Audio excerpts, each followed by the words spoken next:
Always helps when you unmute first. So once again, hello and welcome to today's HIV and Faith webinar, Prayer and Action. My name is Reverend Mike Schenemeyer, and I'm your moderator for today's conversation. This is part of the webinar series, HIV and Faith, Strengthening the Engagement of Faith to End the Epidemic, which is presented by the U.S. HIV and AIDS Faith Coalition.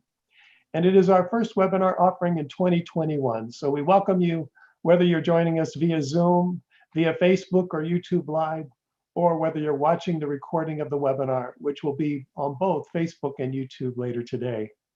This webinar series explores the engagement of faith leaders and faith communities toward ending the HIV/AIDS epidemic. It features conversations addressing the intersections of race, class, gender, sex, sexuality, and religion in the HIV response, and offers insights, best practices, strategies, and vision for ending the epidemic. It centers the voices of people with lived experience, the commentary of actors from multiple faith traditions and practices, and HIV practitioners who have been engaged in HIV response. Today's conversation is on the theme Prayer and Action, and we'll explore the Commitment to Action and 13 Million campaign, which came out of the 2020 International Interfaith Conference. So let's meet today's speakers. The first I want to introduce to you, Dr. Ulysses Burley. He's the founder of You Be the Cure, a proprietary consulting company on the intersection of faith, health, and human rights with expertise in HIV and AIDS. Ulysses served as a member of the Executive Committee of the World Council of Churches, as well as the United States Presidential Advisory Council on HIV/AIDS under the Obama administration, and is a founding member of the United States HIV/AIDS Faith Coalition and the National Faith HIV/AIDS Awareness Day. Welcome, Ulysses. Also want to introduce to you Francesca Marico. Francesca is a passionate human rights and children's rights activist with experience on advocacy around HIV and AIDS with faith-based organizations. She's worked with the United Nations, with pharmaceutical companies. She currently serves as a consultant with UNAIDS, helping to coordinate faith engagement in the HIV response. She previously coordinated the World Council of Churches Ecumenical Advocacy Alliance campaign on HIV, Faith on the Fast Track. Prior to that, she coordinated Caritas Internationalis Heart for Children campaign to prioritize pediatric AIDS and TB. She holds a master's degree in law from the Università dell'Insubria Como in Italy, and a Master of Advanced Studies on Children's Rights from the University of Freiburg in Switzerland. And now I introduce to you Sandy Thurman. Sandy currently serves as the Chief Strategy Officer at PEPFAR, where she directs the faith-based portfolio. She previously held senior leadership positions at the White House, the CDC, and Emory University's Rollins School of Public Health. She has worked at the intersection of health, human rights, diplomacy, faith, and politics over a distinguished 40-year career.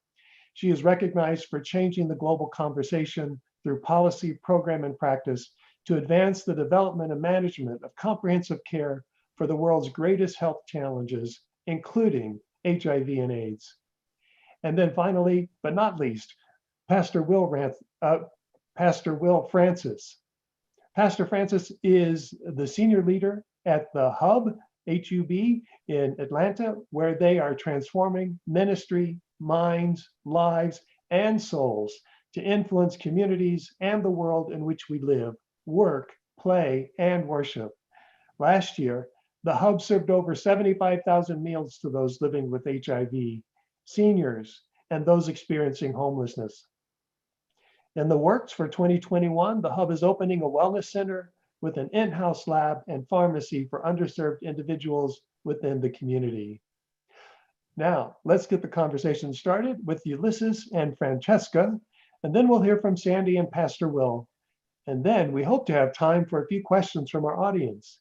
If you have a question, Zoom participants may use the Q&A feature, and those watching the live feed may post your questions in the chat. If we don't get a chance to answer your questions live on today's webinar, we'll do our best to respond to you afterwards. And now, Ulysses and Francis, we're eager to hear from you. Thank you, Reverend Schenemeyer. Hi, Francesca. Hi, Ulysses. How are you? Oh, doing well. How are you? I'm very well, very excited for our conversation. Yeah, it's so good to see you. Usually by now we would have seen each other at least uh, twice in 1 year, but I think we haven't seen each other since 2019 because some things happened in between then. Yeah, That's so true, but I hope that situation is going to change. We're very happy that things are moving very fast in the US. I cannot say the same about Europe, but I really hope that there are going to be soon several opportunities to meet and work together again. So, absolutely, absolutely. I'm eager to hear more about what you've been working on, what we've been working on. You and I have known each other, I think, for almost a decade now, at least in our various circles of serving the Ecumenical Advocacy Alliance and the access to treatment for HIV working group that happened under the Ecumenical Advocacy Alliance. And then we've been all over the world together with the Interfaith Pre-Conference to the International AIDS Conference and have been able to organize some of those conferences together. And last year, we executed a successful virtual interfaith HIV and AIDS conference, and a lot came from that engagement. You know, we lament the fact that we aren't able to gather the way we normally would, but our virtual reality has really allowed us to expand our reach, yeah, and to really be able to connect with people all over the world around these issues of faith and HIV and human rights. And so, while I hate that we weren't able to gather last year, I'm grateful for what we were able to achieve and accomplish. And I'm looking forward to hearing more about where we are with the Interfaith Health platform and the 13 million campaign and the commitment to action. yeah, so just to start from where we met and when we started working together, I think it was 2006 or 7, and I was with Yeah, Caritas Internationalis, and we were working together on a working group that was called Access to Treatment Working Group, and yeah, we were engaging faith groups to challenge pharmaceutical companies to take more into consideration the needs of children living with HIV. that's So right. and we were writing several letters, I remember, to various pharmaceutical companies. And I think that we can be proud that many campaigns by faith groups have been launched, also because of our simple actions. And then so much progress has been done now through the years with children being already included in testing and treatment targets included in the last UN political declaration on ending AIDS, That's right. the Start Free, Stay Free, and AIDS Free framework for children and women. And now, yeah, there's a lot of progress that happened and still so much that needs to be done. And we have a very important initiative that is called the Vatican Initiative, which is supported by PEPFAR and UNAIDS with the engagement of WHO and ACPAF, which is really taking the needs around research and development, introduction, and access to optimal diagnostics and medicines for children living with HIV in very high consideration. You're going to see my children passing by because it's the time almost for them to go to bed, but they are misbehaving. We Yeah. love it. We love it. Hi, Yeah. girls. Say hi to everyone, and then you can go. Mamma, voglio dirti qualcosa. Me lo dici dopo. Queste le decorazioni di Pasqua nella nostra camera Sì, amore. con il scotch. Okay, yeah. Sì. Vai. You know, I really appreciate you and your girls here in the United States. We are observing Women's History Month. And actually, today in the United States is National Women and Girls HIV and AIDS Awareness Day. And so, just lovely seeing you and your daughters interact, Yeah. and always grateful for the presence of youthfulness to keep us on our toes. That you're going to see them more, and there are other tools that might pass by as well. But just going back to what we were saying, so as what I'm doing now, it's really working to support the UNAIDS PEPFAR FAID initiative, which is engaging faith groups around the world at global level, supporting several advocacy efforts, but also in 8 countries in Africa.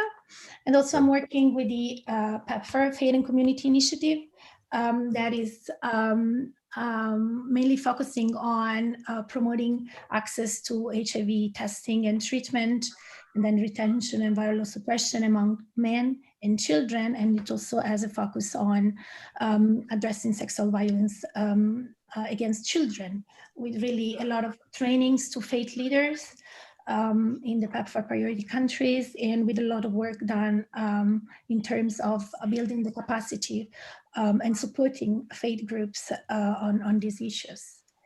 Right. Yeah, and then there is the piece you were just mentioning before, which is our Interfaith Health Platform. And then you're really like Ulysses. So we work together on many HIV conference in the past. And I need to say that the Ecumenical Advocacy Alliance, and you have been really an important player in that network. Absolutely. Has started to gather faith leaders and groups already in 2004 in Thailand, just on the sidelines of the International AIDS Conference organized by the International AIDS Society. And from that time, we have always been gathering every 2 years faith groups working on HIV.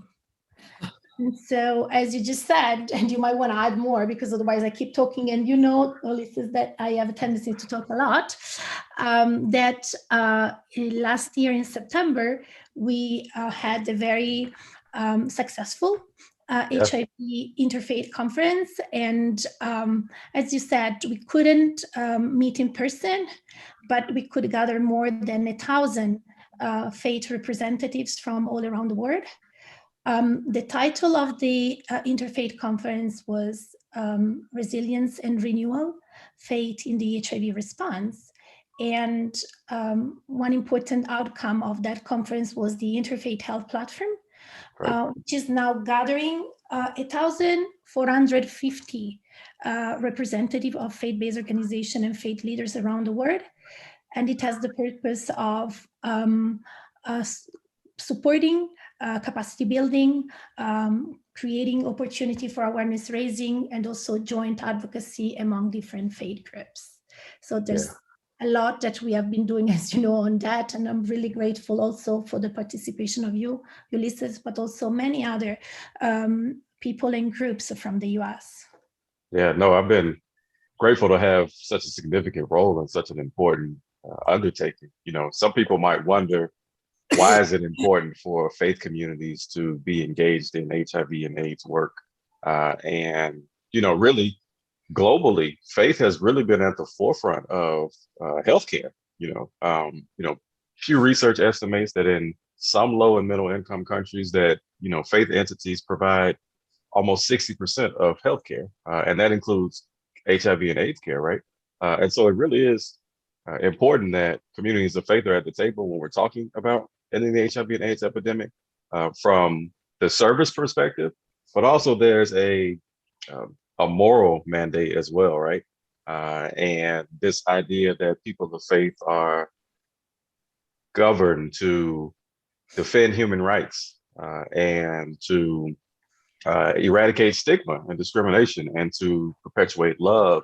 And we know that those are important tenets and well if we are to effectively end the HIV and AIDS epidemic as a public health crisis. And so the 13 million campaign, which I know we're going to talk more about, the commitments to action, really neatly package all of these roles that communities of faith should play in terms of being service providers of healthcare, but also being service providers of human care, right? Of acknowledging people's humanity and really defending their humanity.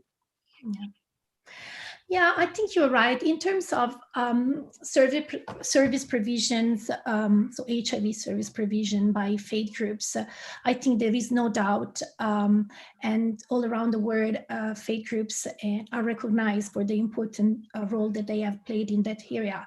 We are always uncertain about data, and we need actually more data, and that is one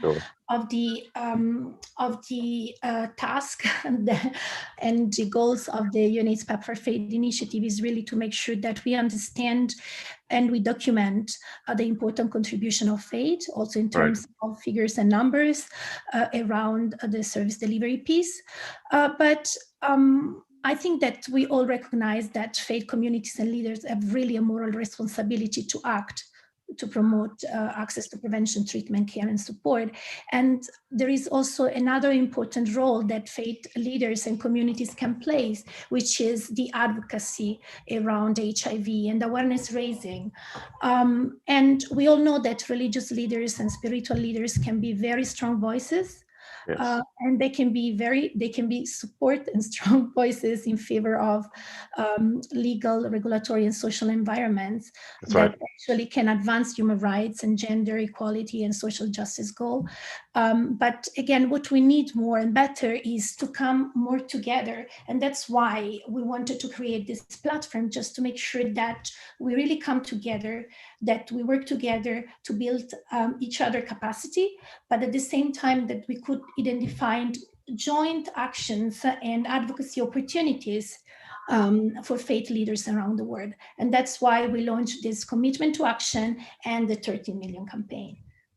Right. And so because of the work we've been doing, right, we know that 81% of people know their HIV status worldwide, right? We know that 82% of all people living with HIV are accessing antiretroviral treatment. And we know that 88% of all people receiving ART are virally suppressed. And so those are amazing benchmarks that we've reached, but they fall short of the promise, right? The promise was 90, 90, 90, and even more recently, 95, 95, 95. And so the 13 million campaign is really timely in helping us to make good on the promise that we made, this promise to action, right? This commitment to action. Tell us more about how the 13 million campaign will help us to achieve those 95, 95, 95 goals. Yes, so when we thought about the 13 million campaign, the title, and why to work together on this was really about the importance of focusing and supporting all of those women, men, and children who are living with HIV, but they are not yet aware of their status. And so the 13 million campaign really refers to this group of people, the 13 million people who still have no access to treatment, which is life-saving for them. And so what we want to do is to raise awareness in our faith communities that maybe even in our faith community, in our place of worship, there might be people who still need to access services. And often these people are from the most marginalized group. So it's really a call to all of us in places of worship and faith leaders to make sure that we pay more attention to them, and then we act to ensure that they all have access to a long and healthy life. And and if I may add, it's a really simple campaign. We have a website, and then I hope that Reverend Mike is going to be able to share the link, or then maybe later we can look together at the 30 million campaign, at the Interfaith Health Platform, and the commitment to action. But just to say that we thought of identified very simple actions to support the campaign. So we are asking people around the world to sign it through the website and to endorse the campaign. And also, the moment we endorse and sign the campaign, the first simple action is to identify 13 members of our faith community or of our network or our family to engage into the campaign themselves. And again, this is because we want everyone to know the situation in which a lot of people are still living. And then in terms of other simple actions, we are asking people to work together to identify 13 faith leaders per each of the countries of the world to become strong and coordinated voice for the rights and dignity of all. So again, it's through simple action that we hope to make a change.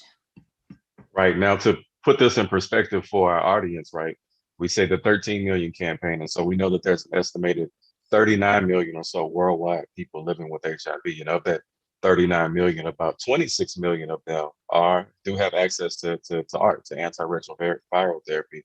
But that leaves 13 million, right? And that's 13 million too many people who don't have access.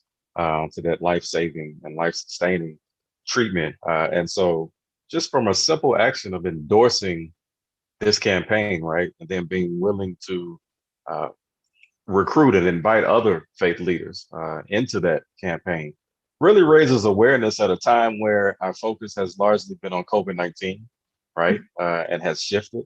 And we want to make sure that we don't abandon the very important work and progress that we've done and made as a result of this very important work that is being led by faith communities. And so it's really a renewal, right, of a promise that we made that we need to keep, even in the midst of dealing with dueling pandemics like COVID-19.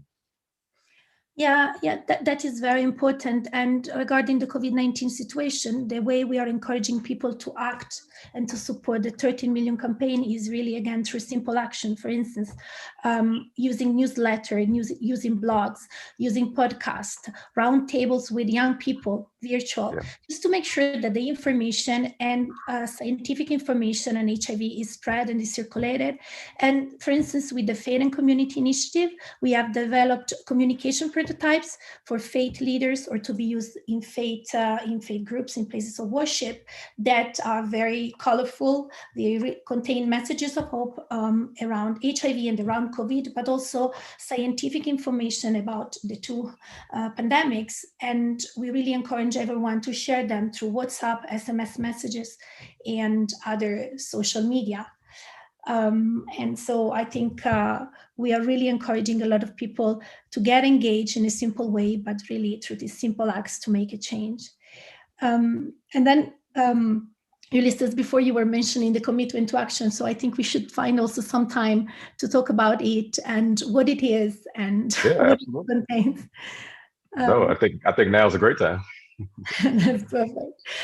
So again, during this Interfaith Conference, Resilience and Renewal, Faith in the HIV Response, where, as I said, we had these 1,000 people gathered together, there's been a lot of exchanges around several issues. And we have tried to capture all the concerns, but also the suggestions on how to move ahead better and to be more effective and coordinated into one document that is called the Commitments to Action.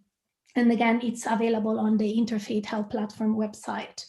And mainly through this commitment to action, we commit ourselves, and it can be either an individual or a group or an institution. We give the possibility to people to tick on the different categories that you're going to see in the document.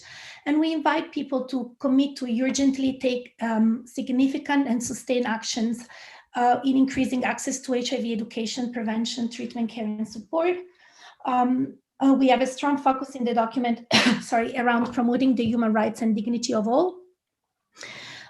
We recognize the important role of faith in addressing HIV stigma and discrimination, but also we want to build bridges of collaboration among different faith traditions, and we recognize that faith should not be and create a parallel response to HIV, but that it's very important that faith groups work in partnership with non-faith actors, so donors, UN agencies, pharmaceutical companies, civil society organization, group of people living with HIV. And so this document really lists those that are either the individual or the institutional commitments. And as I said, everyone can tick on them and then sign the document. And we talk about the importance of being well informed about HIV. We talk about the importance of engaging meaningfully with people living with HIV and at-risk population.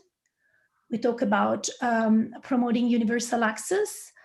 We talk about all different key population groups. And again, the role of faith in supporting and accompanying them and never judging anyone. And we make reference to COVID-19, of course, and the importance also of sharing information and for mitigation, but also around the vaccines. We talk about committing to build the capacity of faith communities. And we talk about, again, the importance of collaboration and advocacy. So I really encourage everyone then to look at the document. And I think it's really a piece that summarizes a lot of the work that Faith has been doing, faith groups have been doing, but also it lists what we can do more and better. Right. Yeah. One of the common things I heard you mention more than once was the importance of collaboration, whether it's interreligious collaboration or um, collaboration between religious entities and civil society. And I know that one of the reasons why the 13 million campaign is possible and why we've had so much success, over the last decade plus as global faith communities is because of important partnerships with entities like PEPFAR and UNAIDS. And so talk a little bit about the PEPFAR UNAIDS Faith Initiative and the support and the investment that's been made, and potentially the support and investment that we need moving forward, right? From all of our civil society members, all of our member religious and faith organizations, NGOs, to be able to really realize this promise of, ensuring that everyone who needs access to antiretroviral therapy can get it. How important is it for us to continue to have, this governmental, interreligious, civil society, philanthropic support of this work? Yeah, I think that we cannot really make any progress without that collaboration and partnership. And again, I am a strong believer of the fact that faith is a great contributor of the response, but faith can do better when it's aligned with other partners and when it's working with other partners. So the UNAIDS PEPFAR Faith Initiative was launched in 2015. And it was launched out of the idea, and I think Sandy is here, and then she is one of the genius behind the initiative and the mind behind the initiative. The idea was really to make sure that the response of faith and the contribution of faith in the global HIV response was recognized, but also better coordinated. And again, one important piece is about collecting and documenting this response and the work of faith groups, not only around service delivery, but also around the advocacy piece, and in particular around areas such as stigma and discrimination, gender-based violence, and pediatric HIV. And we know that, for instance, stigma and discrimination is so difficult to measure, but we all know that without addressing stigma and discrimination in places of worship or around the world, in support of people living with HIV, we are never going to be really capable of reaching these 95 targets. I was mentioning before the initiative as a global component, so we really work together in ensuring a coordinated advocacy and the voice of faith into global policies. We are going to have the UN high-level meeting in June, and again, we are making sure that faith representative is going to be part of the drafting of the new political declaration. But also, we are really pleased to see that, for instance, in the new UNAIDS strategy that is going to be discussed in the next week, I think, by the program coordinating board of UNAIDS, faith is really recognized as an important player. But for doing so, we really need consistency in terms of funding. As for every initiative, for every activity, we really need to make sure that there is sustainability in continuity of the efforts, because we know that a lot has already been done in the past, and also a lot around capacity building or ensuring that faith leaders were informed and trained. And yet there are new faith leaders, there are new people engaged and involved, there are new issues, science is evolving. So we need to make sure that we communicate with faith groups and people of faith in a way that is understandable for them. And so again, the Faith and Community Initiative, I think, has really understood this important need as well. Yeah, well, I've been really grateful to be a part of this work with you and really looking forward to the impact that we can have together with the 13 million campaign, with the commitment to action. I've signed it, and I would encourage all of those who are tuned in to consider signing it as well. So thank you to my friend, Francesca, for a wonderful conversation, and let's keep working. Mm. And thanks to both of you for a wonderful conversation. Our prayers don't mean a whole lot if we're not willing to act on That's them. right. And so having really practical ways to do that is so important. We've had a couple of people who've been listening to your conversation and they're ready to offer some responses. So I want to invite Sandy and Pastor Will to turn their cameras back on and invite Sandy to offer a response to what you've heard, Sandy. Thanks, Reverend Mike, and thanks, Ulysses and Francesca, for those really thoughtful comments. I think I could have written a dissertation on what you just said, but I'll try to keep this to a few key points and then hear what Will has to say. I do think that Ulysses, your comment on how this virtual reality has allowed us to bring more people to the table is critically important and a lesson for all of us in faith-based communities and other communities about actually increasing our reach and our inclusion in the work that we do. While it's wonderful that many of us get the opportunity to meet each other in these exotic places and get on a plane and all these kinds of things, so many of our best partners are very firmly rooted in the ground where they are and don't have the easy access to our conversations that they need to have, and so we don't learn from their experience and wisdom in the way that benefits us so greatly. So I think for a lesson for us out of COVID, a bit of there are lessons in every challenge that we have as a community, is really to never go back to not providing access, even when we're together, because of our circumstances in a place or a time, never forgetting to make arrangements to include as many people as we can in our conversations and as equal partners at our table, because what we've, I think, come to learn is that we can have meetings like this where, many of us are together who might not normally be together. So that's just, I think, was a great way to start and frame this conversation, and I so greatly appreciate that. The other that Ulysses, you and Francesca both made, is that the other thing that I think is fabulous is that COVID, this epidemic or no other epidemic, has actually stopped our progress. Even though we couldn't be together, we couldn't find a way to get together in the same space, all of that was sort of blown out of the water. We've still made incredible progress during these most difficult times. And I think that's something that we ought to celebrate, but also remember in terms of just because there are challenges doesn't mean that we can't move forward if we do it together. And I think that was just such a really wonderful point that you made. The other is that Francesca mentioned is that even on things that we've really stumbled on for decades, like testing, doing clinical trials on children, early on, and where, that's been moving during these, fairly dark months for us as well.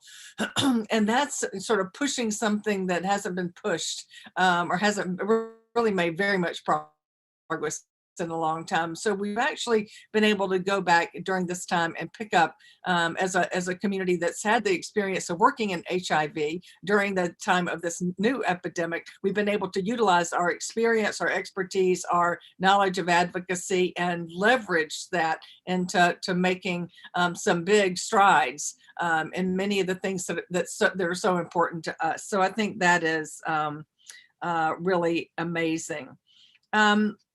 And the other thing that you all talked about is that in all of these, during the last several months that we've been struggling with COVID and trying so hard not to lose any ground in our efforts to end HIV and do our work in HIV in the context of this, that faith-based groups have been able to do that probably better than anybody else, because we have the existing infrastructure, we have existing relationships. They predated HIV. We worked with them in an HIV. Now we have something else. First we had Ebola, now we have this, and we will have many other things, but nothing changes. I mean, we are faith-based organizations and groups, and our faith is rooted in a way that no other institution can actually compete.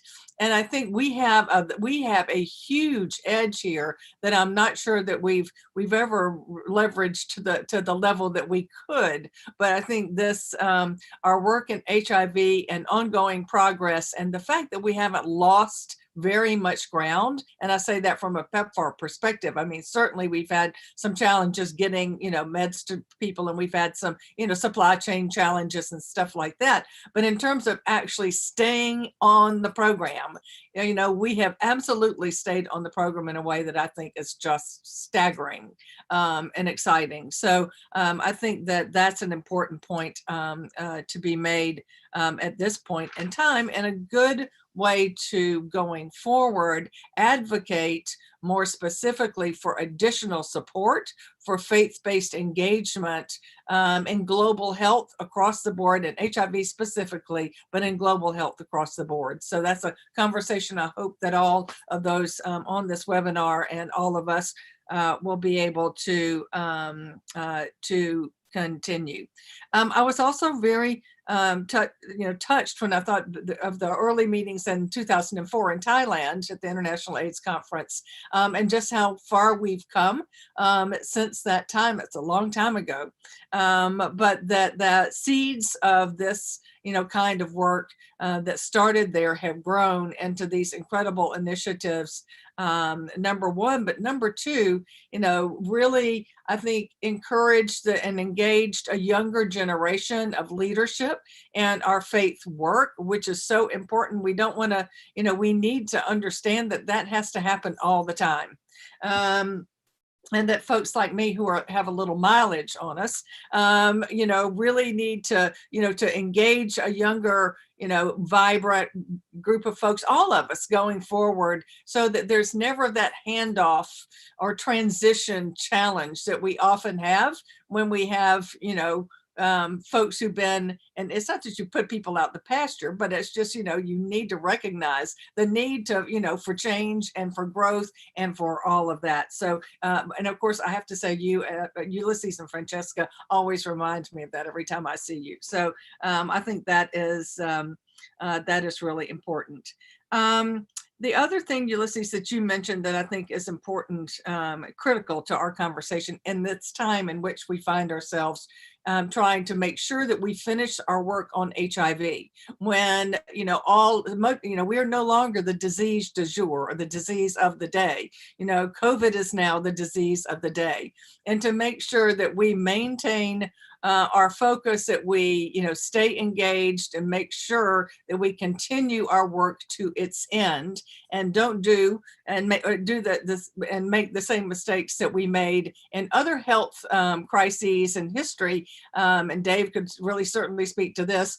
And polio, where we sort of dropped the ball, and tuberculosis, where we dropped the ball. We just don't want to, we want to make sure that we learn from the mistakes of our past and finish the job on HIV.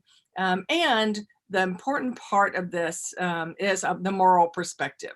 And at the times in which we find ourselves, and politically and culturally, and in these difficult times where people are going to have to make sacrifices, and so many people have been, are in despair as a result of COVID and other things, this moral perspective that we can bring to the conversation around HIV and AIDS, around stigma and discrimination. We're seeing, that raise its ugly head again in the new context of COVID. We worked on this as a family of faith-based folks working on HIV and AIDS since the very beginning, and to be able to sort of bring that conversation in the moral perspective of justice and discrimination and stigma and how to address those things is critically important in this time. Let me just finish my comments with the importance of getting the message out. I think that the other thing that as we, we work in HIV and AIDS, where the news has changed, the interventions have changed, the thought has changed, all on an ongoing basis for a very long period of time. The advantage of partnering with faith-based institutions to be able to have folks who have ongoing relationships with folks who can, give the news that we have today, which is good, and it might change tomorrow. And so, what the therapies you needed to be on and when you needed to get tested 10 years ago are very, very different than they are today. And to be able to have those relationships where someone can stand up and say, I know that's what we told you last year, and that was the best information we had, but gang, we're going to, we're together, we're going to shift gears here. Now what we know is this. It's much better to hear it from people than, the messages you hear on television or in other kinds of media. And I think that's just a really important piece. And just close to say, I think that the conversation that we just heard from you all doesn't do anything but make me sort of recommitted to the need for increased investment and sustainable partnerships with faith-based communities going forward, particularly when it's going to be harder to stay focused on ending HIV while we deal with all these emerging infections. So anyway, thank you all for your comments, and let me stop there, Mike. Thank you, Sandy, for those great comments and lots of great things for us to think about and ways to kind of guide our thinking about how we can engage and the ways in which we can look out for those partnerships. And one of our partners on the ground is Pastor Will Francis in the Atlanta area, doing an incredible work. And so ready to hear from you, Will. Sure. Thanks so much, Reverend Mike, and a great conversation, Ulysses and Francesca. It's a conversation I think is long overdue. And Sandy, I did write a dissertation, or at least started on a good sermon, right? So I think for me, in getting the invite today, I've been in this space now for 11 years, pastoring for 5. And I really wanted to sort of look at this as a newbie, because I think HIV and faith is new for folks. It's new for folks, for faith leaders. But prayer and action is not, right? And just speaking from the perspective of healing, regardless of what it is, we've had more dialogue about COVID faster than I think we've had dialogue about HIV, but ultimately it's a conversation about healing.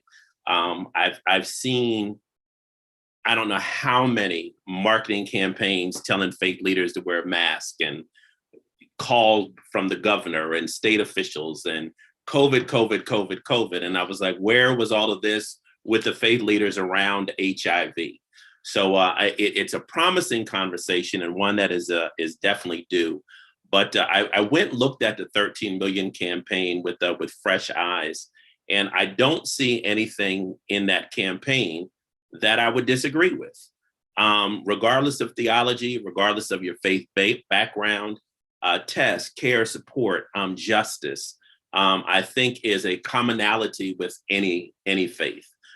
We are called as the faith community to act justly, to love mercy, and to walk humbly. And I think there is a common ground for us to begin this faith-based engagement that Sandy talked about, and really begin to engage the faith-based organization in community, especially around HIV. So I get prayer. I got that, but I also feel that we need to know how to pray, right? And I had a friend, love him dearly. He said a prayer around HIV, and I cringed because we needed to do HIV testing so we don't die of AIDS. I get the intent, but the verbiage could have been worked on. So getting together and have that conversation around prayer and knowing how to pray for people. I often talk about Wi-Fi prayer, how we'll put hands on folks to pray, but when it comes to HIV, we pray and we don't want to touch, oddly enough, as if HIV is going to jump on us and somehow impact our lives. Action, I think, is really what I heard a lot of today, that we have to put our prayer, put our faith in action.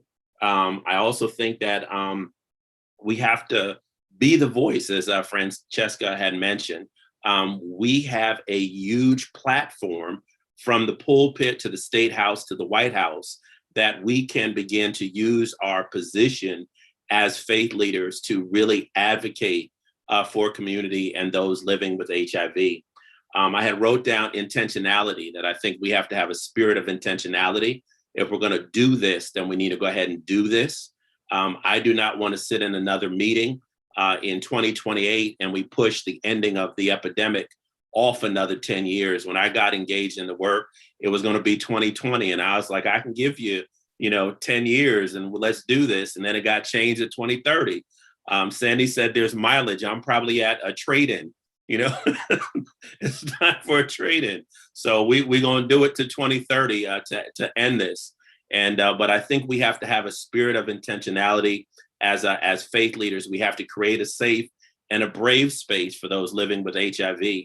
And now the one thing that I absolutely have loved about COVID, it has caused us to come out of our comfort zones. And now going back into our faith communities, since we're already out of our comfort zones, why not add something different? Let's do something different. A lot of churches are not going to go back to capacity of where they were. That means that there's a lot of empty space that can be offered to public health officials, especially in rural areas, to not only do the health fairs, but to do HIV testing, the care and the support, and maybe do that under a health banner, because health disparities are just running rampant within communities. So I think that's where I sort of landed on this conversation today. Like I said, it's a conversation that's much needed. Francesca, you had talked about data. And I think within the faith-based community, we do great work, but we have no way of really collecting the data. It's normally either a very small card that members fill out, but we really don't track the work that we do in that capacity. So I definitely would hope that this platform sort of looks at ways that as a faith-based member doing the work, feeding, clothes, different things of that nature, that we somehow can harness that data and then share that with our public health experts, and then collaborate, as Ulysses said, to collaborate on these efforts. Our success with HIV had nothing to do with HIV. It's because of the population of homeless that we had, and we found HIV, STIs, and Hep C that just ran rampant. And that's how our success. We're in double digits when it comes to HIV positivity rate. So I think in sharing that information, being more open with our spaces is definitely a way that faith leaders can participate at a greater level. So I'm going to yield the rest of my time, Mike. I know that there's questions coming in, and I really like dialogue and conversation. So I'll turn it back to you. Thank you, Pastor Will. It's great to hear some of those insights from someone who is really engaged working on the ground in this response. And I encourage folks, if you have questions, to submit them. If you're on Zoom, you can submit them via the Q&A, which is at the bottom of your Zoom screen. And if you're on one of our live feeds, you can put them in the chat. We'll do our best to get the questions to folks here. Just have a comment with a question from Dr. Vincent Manning. Strategies have targeted faith leaders for decades, but HIV religiously generated stigma remains stubborn. Top-down change is slow. People living with HIV with faith remain excluded in church. How does your strategy empower people living with AIDS with faith to move more actively, participate within their own faith communities as adult people living with HIV with faith present in those places? If empowered to act as a person living with HIV with faith within their communities, people living with HIV will challenge stigma by being visibly present in a similar way that LGBT Christians have effected some change. Grassroots encounters are often moments of conversion. And so interested to hear some responses to that those comments and the question.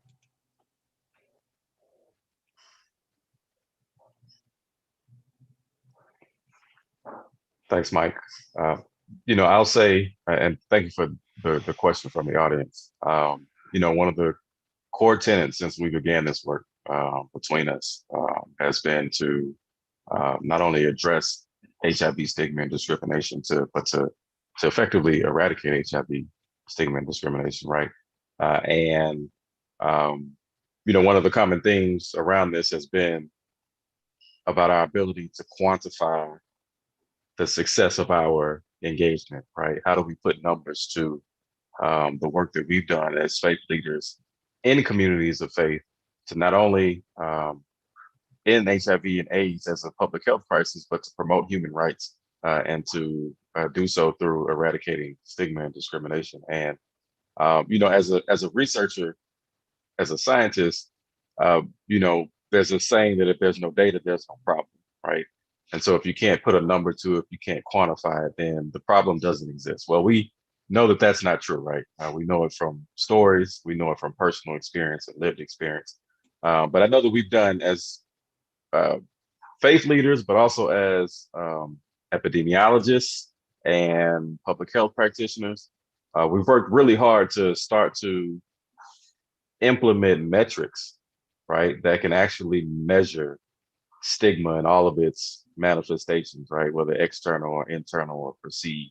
And then to be able to really quantify the stigma that not only emerges from communities of faith, as mentioned by the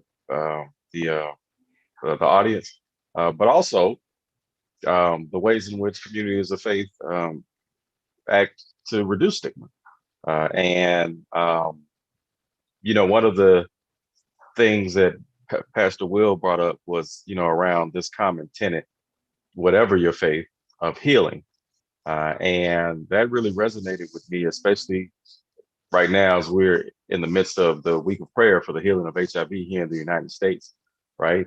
Which is, a commemoration that has happened annually for nearly the duration of the epidemic, to engage, Black communities of faith and then the whole country. And when we talk about healing in the context of faith, I think one of the ways in which we can really decrease stigma and discrimination and increase inclusion is to actually theologically recontextualize what healing is, right?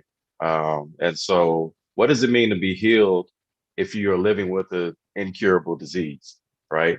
And so there's this responsibility then on faith communities to be able to reimagine sacred text in a way that humanizes people and gives them hope at a time when we still do not have a cure for HIV, but we have a very good way of controlling it.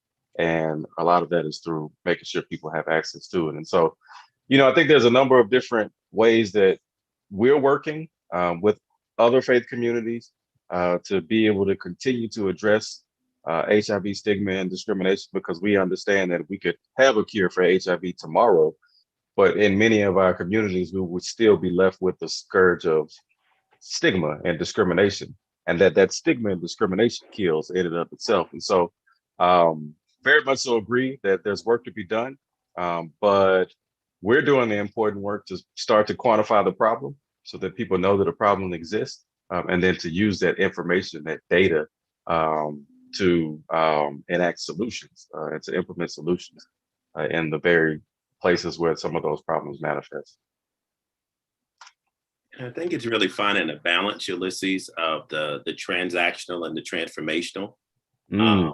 For me, I said yesterday that every sandwich that a church hands out is not going to mean that person becomes a member, but it starts a relationship, right? And then we can build on that relationship outside of the four walls. And we really engaged our leaders looking at HIV from a trauma perspective, right? We obviously did a lot of work with trauma-informed care. We are now moving towards creating healing-centered engagement and healing-centered environments where you're beginning to hear more about healing And that's something we put into place with COVID, and just making sure that whether or not you're diagnosed with HIV, that you are healthy, mind, body, and spirit, because we know that it's the dis-ease that kills the folks, right? That, and it amazes me to hear some stories in the lengths that some of our folks have gone to hide their HIV, like literally driving from Atlanta 2.5 hours to throw out a pill bottle.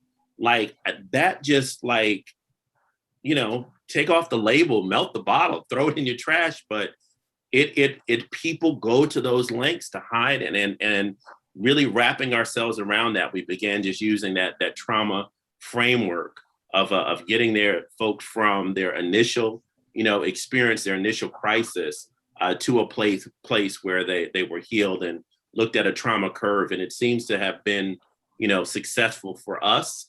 And now we just have to figure out how we can apply that into other areas of our ministry. Absolutely. And if I may, Mike, add something. So on the how to engage meaningfully people living with HIV in our places of worship, I just want to mention that we use a tool that is called the Framework for Dialogue between religious leaders and people living with HIV, which is mainly a methodology process where we bring together in a format of a dialogue people living with HIV, with governments and with religious leaders from different faith traditions. And they need to find together joint actions to address stigma and discrimination.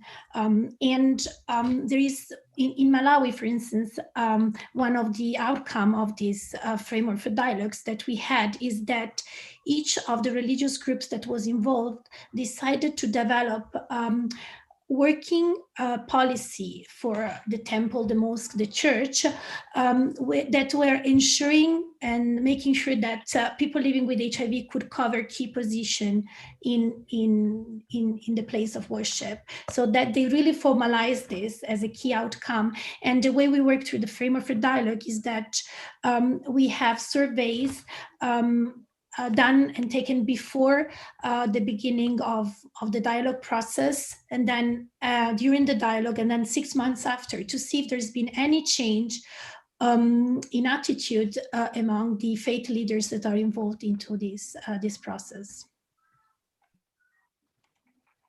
Yeah, thank you, Francesca. And we are working on the Framework for Dialogue here in the US. The Stigma Index has been done in 3 areas: in the Detroit metro area, in Baton Rouge and New Orleans, Louisiana, and in New Jersey.